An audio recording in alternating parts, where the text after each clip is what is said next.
आज 4 जून मान्सून हा केरळमध्ये दाखल झालेला आहे आणि अ, कर्नाटकच्या काही भागामध्ये म्हणजे जो कोस्टल रिजन आहे तिथे सुद्धा आणि त्याचबरोबर तामिळनाडूच्या काही भागामध्ये तो आज दाखल झालेला आहे आणि पुढं त्याची वाटचाल येणाऱ्या 2 ते 3 दिवसामध्ये कोकणामध्ये त्याचबरोबर गोव्याच्या काही भागामध्ये तो पोहोचण्याची शक्यता आहे. किती दिवसात आहे त्या? येणाऱ्या 2 ते 3 दिवसामध्ये कोकण, गोवा आणि त्याचबरोबर कर्नाटक आणि आंध्र प्रदेशच्या काही भागांमध्ये तो पुढं सरकेल असं अंदाज आहे. आतापर्यंत कुठपर्यंत म्हणजे केरळमध्ये दाखल झाला पण कुठपर्यंतचा भाग त्याने व्यापलेला आहे काय? हा, केरळ पूर्ण कव्हर झालेला आहे. त्याचबरोबर तटीय कर्नाटक आहे ज्यामध्ये मंगलोर आहे. त्याचबरोबर दक्षिण कर्नाटकाचा काही भाग आहे ज्यामध्ये उदगमंडलम वगैरे स्टेशन्स आहे.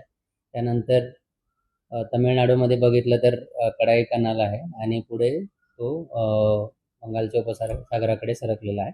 2 ते 3 दिवसांमध्ये कंडिशन्स फेवरेबल होत आहेत महाराष्ट्रातील तळ कोकणामध्ये येण्यासाठी. म्हणजे अंदमानमध्ये दाखल झाल्यानंतर केरळमध्ये उशिरा दाखल झाले प्रामुख्याने कारण काय? बरोबर.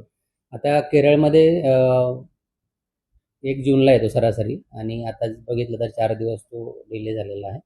तर मध्ये एक अरबी समुद्राच्या तिथे एक चक्रीय स्थिती निर्माण झाली होती आणि त्या चक्रीय स्थितीमुळे साऊथ वेस्ट मान्सूनचे जे नैऋत्य मोसमी वारे असतात ते थोडे आडले जात होते आणि त्याची तीव्रता इतकी नव्हती आणि त्यामुळे थोडासा डिले झालेला आपल्याला दिसून येतो 4 दिवसांचा आणि आता तो पोहोचलेला आहे. तेच मेन कारण होतं. सर, आता पुढची परिस्थिती कशी राहील मान्सूनची? कारण यावर्षी पाऊस कमी बोललं जातं, याचं काय आहे का अंदाज? सध्या तरी प्रोग्रेस त्याचा असाच असणार आहे जसं मी सांगितलं 2 ते 3 दिवसांमध्ये तो पुढे जाईल आणि नंतर त्याचा प्रोग्रेस कसा असेल हे जसं सीझन पुढे सरकेल तसं आपण सांगू. आपण ओव्हरऑल जर बघितलं तर यावर्षी एल निनो वर्ष असल्यामुळं पाऊस 4ही महिन्यांमध्ये जर आपण घेतलं 4 महिन्यांचं जर ॲव्हरेज घेतलं तर ते सरासरीपेक्षा कमी असेल. पण आता सध्या 2 ते 3 दिवसांमध्ये तो जसं मी सांगितलं की तळ कोकण आणि गोव्यामध्ये दाखल होण्याचे चान्सेस आहेत. सर ज्यावेळी तो तळकोकणात दाखल त्यावेळेस मान्सून महाराष्ट्रात दाखल होत आला आपण असं म्हणू शकतो का? आणि पूर्ण महाराष्ट्र व्यापण्यासाठी तिथून पुढे किती कालावधी जाऊ शकतो? राईट. नक्कीच. आता तळ कोकण सुद्धा महाराष्ट्राचा पार्ट आहे तर नक्कीच आपण म्हणू शकतो की तळ कोकणामध्ये आलेला आहे. म्हणजे महाराष्ट्रात तो एंट्री केली आहे किंवा दाखल झालेला आहे आणि पुढं त्याचा प्रवास जनरली 10 ते 12 तारखेपर्यंत त्याने पूर्ण महाराष्ट्र जवळजवळ कव्हर केलेलं असतं. पण त्या वेळेच्या कंडिशन्सवर ते अवलंबून असतं. आता सध्या तरी 2 ते 3 दिवसांमध्ये वातावरण अनुकूल आहे तो गोवा आणि तळ कोकणामध्ये पोहोचण्यासाठी. सर, सरासरी 4 महिन्यात पाऊस कमी होईल असं तुम्ही म्हणता. साधारणपणे अंदाजे किती टक्के पाऊस कमी होईल ओके, असं सांगता येणं शक्य? राईट. आता म्हणजे महाराष्ट्राची पूर्ण जर आकडेवारी जर बघितली तर त्यामध्ये 90% कमी पडण्याचे चान्सेस आहेत. त्यामध्ये परत रिजन वाईज आपण सीझनल रेनफॉलची टक्केवारी आपण एकदम डिस्ट्रिक्ट वाईज किंवा एखाद्या सब डिव्हिजन वाईज देता येणं डिफिकल्ट असतं. परंतु यावर्षीचा जर ओव्हरऑल अंदाज बघितला तर पूर्ण भारताचा जर विचार केला तर सरासरीच्या 90% इतका पाऊस पडण्याची शक्यता आहे आणि महाराष्ट्रामध्ये स्पेसिफिकली बघितलं तर मराठवाडा आणि मध्य महाराष्ट्रामध्ये त्या तुलनेमध्ये अजून कमी पाऊस पडण्याची शक्यता आहे जो काही सरासरी आहे त्याच्या. मागच्या वर्षीपेक्षा यंदा मान्सून लवकर दाखल होतो. नाही, मागच्या वर्षी उलट लवकर दाखल झाला होता. मागच्या वर्षी जर तुम्ही बघाल तर 24 मेला तो केरळमध्ये दाखल झाला होता आणि 25 मेला त्यांनी तळ कोकणामध्ये आला होता आणि 26 मेला जवळजवळ मुंबईपर्यंत तो कव्हर झाला होता आणि त्यानंतर थोडासा पुढे सरकण्यासाठी डिले झाला होता. पण नक्कीच मागच्या वर्षीच्या तुलनेमध्ये हा लेट आलेला आहे असं आपण म्हणू शकतो. मान्सून लेट आल्यामुळे पुढच्या पावसाचं सगळं बदलणार असं आहे?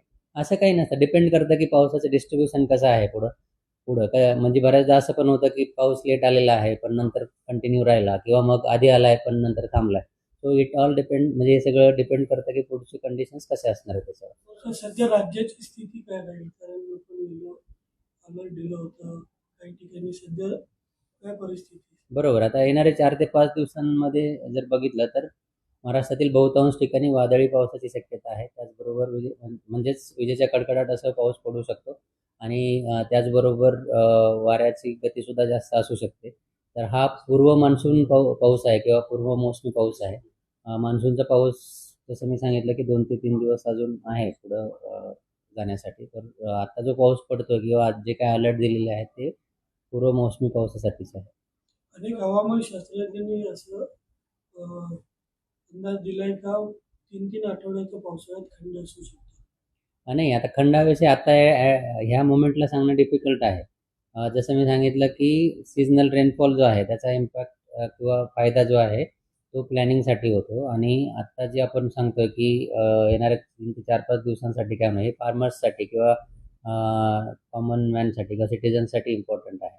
तर खंड 3-3 आठवड्याचे पडतील वगैरे हे ह्या मोमेंटला किंवा आता सांगणं डिफिकल्ट आहे. सो आपण आता नाही सांगू शकत की 3-3 महिने किंवा 1-1 महिन्यापर्यंत खंड पडू शकतो. पण पावसाचे जे काही अपडेट्स असतील डे टू डे किंवा आठवड्यापर्यंतचे ते आपण दररोज देतोच. एलिनोचा परिणाम होणार असं आपण म्हणतो, त्याचा किती परिणाम होईल म्हणजे राज्यामध्ये टक्केवारीच्या दृष्टीने पाहिलं? हां, जसं मी आधीच सांगितलं की आपण एकदम स्टेट वाईज किंवा सब डिव्हिजन वाईज जाता येत नाही, परंतु पूर्ण देशाचा जर विचार केला तर सरासरीच्या 90% इतका पाऊस पडण्याची शक्यता आहे. ज्यामध्ये 4% त्रुटी आहे मॉडेल्सच्या. याचा अर्थ तो 94% इतका पडू शकतो किंवा 86% इतका सुद्धा पडू शकतो. हां, राज्यात नाही, पूर्ण देशाच्या ज्यामध्ये इंडिया आपलं महाराष्ट्र सुद्धा आहेच. सो डेफिनेटली ओव्हरऑल जर बघितलं तर पाऊस जो आहे तो सरासरीपेक्षा कमीच आहे.